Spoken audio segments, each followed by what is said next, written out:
చాలా YouTube channel వెతక కీరకాయతో పచ్చడి చేయడం ఒక్కొక్కరు ఒక్కోలా ఉంది. అండ్ చాలా తక్కువ వీడియోస్ ఉన్నాయి. ఓకే, ఏదైతే ముందులే మన మోడల్లో చేద్దాం పచ్చడి అనేసి ట్రై చేస్తున్నాం. కీరకాయ, టమాటా ఒకటి, ఎర్రగడ్డ ఒకటి, 5-6 ఎండుమిరపకాయలు, 4-5 రెబ్బల తెల్లగడ్డ, కాస్త చింతపండు, ఇది మెంతులు ఎక్కువ వేస్తే చేరుస్తుంది, సో కొంచెం వేస్తున్నా. కీరకాయలు అయితే 2 తీసుకున్నా. సో ఆయిల్ పెనం వేడెక్కగానే ఆయిల్ పోస్తాం. కాస్త ఒక్క చుక్క ఎక్కువ ఫస్ట్ మిరపకాయ,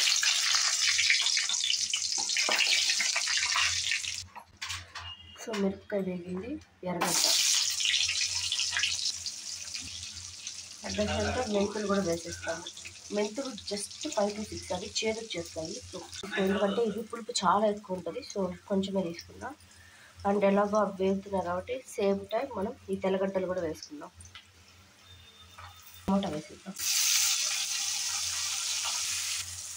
సేపు పసుపు కూడా యాడ్ చేసుకుందాం, ఒక చిటికెడు.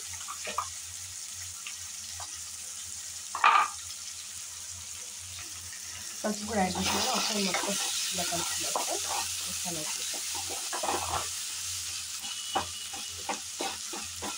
మసాలా జీలకర్ర కాస్త వేస్తున్నా. ఆల్మోస్ట్ అన్నీ మగ్గిపోయాయి కదా, ఇప్పుడు మనం కీరకాయ వేసుకుందాం.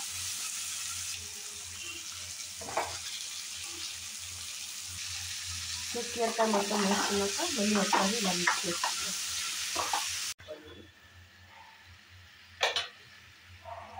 సో కీరకాయ కుక్ అవ్వడం స్టార్ట్ అయింది. ఆ చింతపండు కూడా వేసేస్తాం. ఇందులో వాటర్ అంతా ఇంకిపోయి బాగా మగ్గే వరకు ఇలానే కలపాలి మనము. ఇది అయ్యేలోపు సో మొత్తం మగ్గిపోయింది చూడండి. ఆయిల్ తప్పించి ఏమి ఉండట్లేదు. అలా నీళ్ళంతా ఆవిరైపోయేదాకా మనం మగ్గించుకుందాం. ఇప్పుడు దీన్ని చల్లార్చి మిక్సీ పట్టాలి. సో ఎవ్రీథింగ్ నేను మిక్సీ జార్లోకి షిఫ్ట్ చేసా.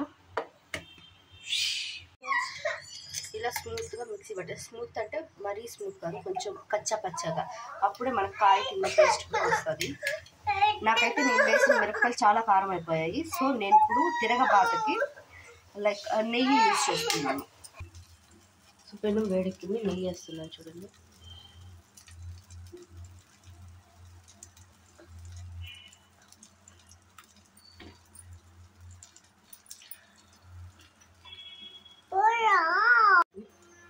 నెయ్యి వేసాక కరివేపాకు, ఇది మా ఇంటి కరివేపాకు, టేస్ట్ బాగుంటుంది. సో కరివేపాకు అయితే ఇప్పుడు ఆవాలు,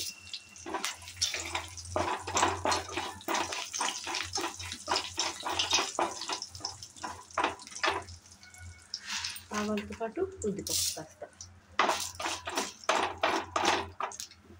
సో అన్నీ బాగా కలిపి వేగాయి. ఇప్పుడు మనం మంట ఎక్కువ చేసేస్తున్నాం.